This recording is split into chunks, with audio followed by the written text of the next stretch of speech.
Halahan nining comment tanawa. Puro sa daw laki ato pang tagaan, tinuodan.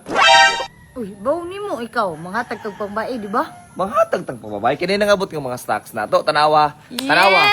Uban ni patanawon ta mo kung sa mga porma, dali.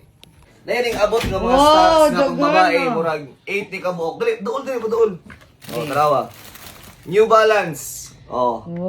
New Balance pang babae niya, abot og pang running ba ni or Nay walking? aho. Pasadagan ni New Balance, yan napod tay Nike Air Force. Triple white. Di ba? Induto, Sino kaya na? Isa. Oh. Dunk low nga.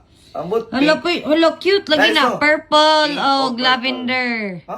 Lavender. Dili? Basta mauna na.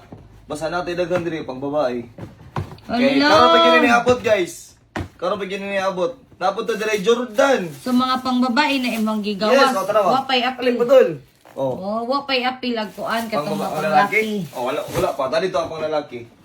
Then kani Jordan murag dunk low. Napagin si Lopin.